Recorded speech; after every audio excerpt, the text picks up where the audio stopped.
यहां पर हमने बोला कि प्रोकैरियोटिक सेल जो है इनमें कौन कौन से मेंबर पाए जाते हैं। प्रोकैरियोटिक सेल जो है ये किंगडम मोनेरा के मेंबर्स में पाए जाते हैं, यानी कि आपके बैक्टीरिया, आपका ब्लू ग्रीन एल्गी जिसको साइनोबैक्टीरिया बोलते हैं तो बैक्टीरिया ही हो गया, माइकोप्लाज्मा जिसमें सेल वॉल नहीं पाई जाती, और PPLO which is a type of mycoplasma only, कल ही बताया था। ये आपके जनरली यूकैरियोटिक सेल से स्मॉलर होते हैं, मैंने आपको बताया 10 गुना स्मॉलर होते हैं, नंबर से प्रूव किया। एंड मैंने बताया कि ये मल्टीप्लाई करते हैं बहुत रैपिडली, बहुत तेजी से। 8 से 10 घंटे में एक इकोलाई बन जाता है, 1 करोड़ इकोलाई, जबकि 24 घंटे में एक ह्यूमन सेल से 2 ह्यूमन सेल्स ही बन पाते हैं। तो ये बहुत तेजी से डिवाइड करते हैं। इनकी शेप जो है ये बहुत ज्यादा वेरिएबल हो सकती है, भांति भांति के अलग अलग शेप के आपके बैक्टीरिया पाए जा सकते हैं। 4 बेसिक शेप्स आपकी यहां पर होती हैं। अगर गोल मटोल है तो उसको बोलेंगे क्या, कॉकस। अगर बैट जैसा है, बल्ले जैसा है, तो इसको बोलेंगे बैसिलस, और इसके बीच में क्या पाया जाएगा, एंडोस्पोर, कैल्शियम डाइपिकोलेनिक एसिड का बना हुआ, विब्रियो यानी कॉमा शेप, एंड आपका स्पाइरलम यानी स्प्रिंग लाइक जिसके एंड पे क्या लगे होंगे, फ्लैजेला। सारी बातें हो चुकी हैं। अब प्रोकैरियोटिक सेल जो है ना, इसकी ऑर्गेनाइजेशन फंडामेंटली सिमिलर होती है, यानी एक आधा बैक्टीरिया अलग दिख सकता है, अदरवाइज इनमें एक जैसी चीजें होती हैं, cell membrane, cell wall, flagella. अब कुछ बैक्टीरिया मोटाइल हैं तो फ्लैजेला होगा, कुछ में नहीं होगा, कुछ में सेल वॉल होगी, कुछ में नहीं होगी, पर ओवरऑल अगर आप एक स्ट्रक्चर बना लें, जैसे हमने एक डायग्राम में सब कुछ दिखा दिया, मीजोजोम भी दिखा दिया, क्रोमेटोफोर भी दिखा दिया, इंक्लूजन बॉडी भी दिखा दी, प्लाज्मिड भी दिखा दिया, न्यूक्लियोइड भी दिखा दिया, राइबोसोम भी दिखा दिया, सब कुछ दिखा दिया, तो फंडामेंटली ये सिमिलर होते हैं प्रोकैरियोटिक सेल्स। इनको आप एक डायग्राम से पढ़ सकते हो, है ना। तो प्रोकैरियोट्स में सेल वॉल होती है, एक्सेप्ट इन माइकोप्लाज्मा। माइकोप्लाज्मा में सेल वॉल नहीं होती, इसीलिए इसे जोकर या प्लियोमॉर्फिक कहा जा रहा था। अब वेल डिफाइंड न्यूक्लियस आपके प्रोकैरियोटिक सेल में है नहीं।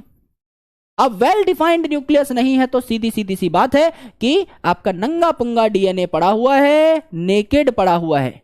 इसको हम कहते हैं मेन जीनोमिक डीएनए या सिंगल क्रोमोसोम ऑफ बैक्टीरिया, और डबल स्ट्रैंडेड सर्कुलर तो ये है ही, इसके अलावा इसको न्यूक्लियोइड या जीनोफोर भी कहा जाता है, जो एनसीईआरटी में नहीं दिया गया है। इसके अलावा और छोटे छोटे सर्कुलर डीएनए के टुकड़े पाए जाते हैं इस क्रोमोसोम के अलावा, इसे कहा जाता है प्लाज्मिड। और ये प्लाज्मिड कई कैरेक्टर्स प्रोवाइड कर सकता है, कई फिनोटिपिक कैरेक्टर्स प्रोवाइड कर सकता है आपके बैक्टीरियल सेल को, जैसे एंटीबायोटिक से रेजिस्टेंस भी प्रदान कर सकता है। और आप आगे चल के पढ़ेंगे कि बैक्टीरिया में अगर किसी फॉरेन डीएनए को एंटर कराना है तो उसके लिए भी प्लाज्मिड बहुत ज्यादा इंपॉर्टेंट है। मैं प्लाज्मिड में अपना डीएनए डालकर भी बैक्टीरिया में इंसर्ट करा सकता हूं, जो मैंने आपको समझाया। अब प्रोकैरियोट जो है इनमें कुछ यूनिक चीजें भी पाई जाती हैं, जैसे इंक्लूजन बॉडीज, है ना, और इनमें मीजोजोम भी पाए जाते हैं। और ये मीजोजोम क्या है, इनफोल्डिंग्स ऑफ प्लाज्मा मेम्ब्रेन है, प्लाज्मा मेम्ब्रेन की इनफोल्डिंग होने से ये बनते हैं, करेक्ट। अब देखिए दोस्त, ये टॉपिक हमने पढ़ा नहीं है, यहां पर आ जाइए। स्पेशल मेम्ब्रेनस स्ट्रक्चर जो कि कहलाता है मीजोजोम, पूरा हरा हरा हो रखा है। पिछली स्लाइड से आपका कोई पीवाईक्यू नहीं आया हुआ, बहुत कम क्वेश्चन पूछे जाते हैं। मीजोजोम में आपके एनसीईआरटी में सिर्फ 6-7 लाइनें दी हुई हैं, हर लाइन से क्वेश्चन आया हुआ है। 2023 में क्वेश्चन आया हुआ है, जस्ट लास्ट ईयर 2014 में क्वेश्चन आया हुआ है, 2015 में क्वेश्चन आया हुआ है। इस एक पैराग्राफ से इतने क्वेश्चन आए हुए हैं कि पीला मार्क करने की जगह ही नहीं मिली। हर इंपॉर्टेंट पॉइंट पहले ही एग्जामिनेशन में पूछा जा चुका है। तो ये मीजोजोम एक मेम्ब्रेन की इनफोल्डिंग है ना, प्लाज्मा मेम्ब्रेन की इनफोल्डिंग है, इनवेजिनेशन है, इनफोल्डिंग है। ये गोल मटोल वेसाइकल के फॉर्म में भी इनफोल्ड हो सकती है, ट्यूब के फॉर्म में भी इनफोल्ड हो सकती है, और लेमेला इरेगुलर तरीके से भी इनफोल्ड हो सकती है। सेल वॉल के सबसे पास है तो पहला काम क्या करेगी, सेल वॉल फॉर्मेशन करेगी। और सेल वॉल फॉर्मेशन क्यों कर पा रही है, क्योंकि सिक्रीशन करती है मटेरियल का बाहर की साइड। तो आप क्या कर सकते हैं, सिक्रीशन पे भी टिक कर सकते हैं। डीएनए जब रेप्लिकेट होता है तो इसकी डिस्ट्रीब्यूशन करने के लिए भी ट्यूब्स उनको दूर दूर लेकर के जाती हैं, सेल्स के 2 कॉर्नर्स पे लेके जाती हैं। और जो काम आपका माइटोकॉन्ड्रिया करता है यूकैरियोटिक सेल में, वही काम मीजोजोम करता है प्रोकैरियोटिक सेल में। यानी यही है पावर हाउस आपके प्रोकैरियोटिक सेल का, यही आपका मेम्ब्रेन को इनफोल्ड करके सरफेस एरिया बढ़ा देता है ना, जिससे कि आपका ज्यादा एंजाइम ज्यादा सरफेस एरिया को यूज करके काम कर सके और खूब एनर्जी बन सके। अदर देन दैट अगर आप देखें तो क्रोमेटोफोर से भी क्वेश्चन बना हुआ है कि एक और मेम्ब्रेनस एक्सटेंशन है, मेम्ब्रेन और अपने आप को एक्सटेंड कर लेती है बैक्टीरिया में एक और जगह, जिसे कहते हैं क्रोमेटोफोर, जो कि पिगमेंट कंटेन करता है। किसमें पाया जाएगा ये क्रोमेटोफोर? आपका ब्लू ग्रीन एल्गी में पाया जाएगा। सबसे इंपॉर्टेंट पैराग्राफ आज के लेक्चर का, हरा हरा हो रखा है ना। बैक्टीरिया जो है मोटाइल भी हो सकते हैं, नॉन मोटाइल भी। अगर मोटाइल हैं, अगर ये चलते फिरते हैं, तो इनकी सेल वॉल को चीर करके निकल रही होगी फ्लैजेला। लाइन पढ़िए गौर से। दे हैव थिन एक्सटेंशन या filamentous extension from their cell wall. Extension of cell wall नहीं, एक्सटेंशन फ्रॉम सेल वॉल, यानी सेल वॉल फाड़ के निकल रहे हैं। एक्सटेंशन ऑफ किसके एक्सटेंशन है? सेल मेम्ब्रेन के।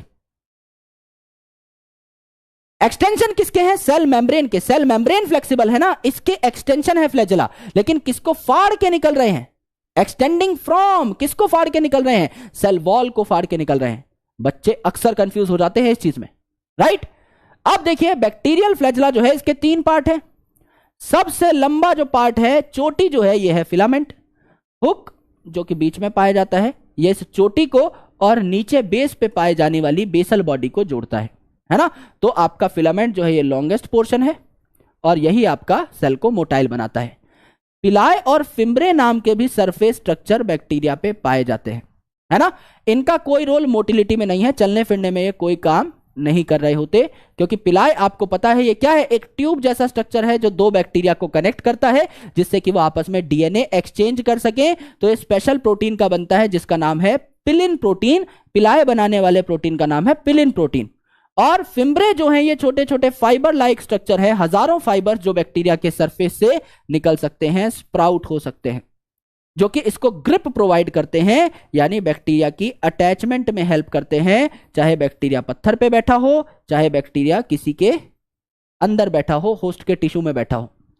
यह जो आपके फ्लैजेला की एक्सटेंशन है, इस पे सवाल आया है नीट 2014 में, है ना। पिलाए और फिम्ब्रे का मोटिलिटी में कोई रोल नहीं है, यह स्टेटमेंट आई है 2016 में, और 2015 में फिम्ब्रे का काम पूछ लिया।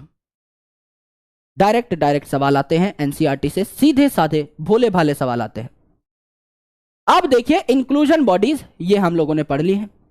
इंक्लूजन बॉडी में क्या होता है? रिजर्व मटेरियल स्टोर होता है ना, in the form of inclusion bodies. इन पे कोई मेम्ब्रेन नहीं होती, तो ये फ्रीली पड़े हुए होते हैं, नंगे पुंगे पड़े हुए होते हैं आपके बैक्टीरियल सेल में। तो फॉस्फेट ग्रेन्यूल है तो क्या स्टोर करेगा? फॉस्फेट। ग्लाइकोजन ग्रेन्यूल है तो क्या स्टोर करेगा? ग्लाइकोजन।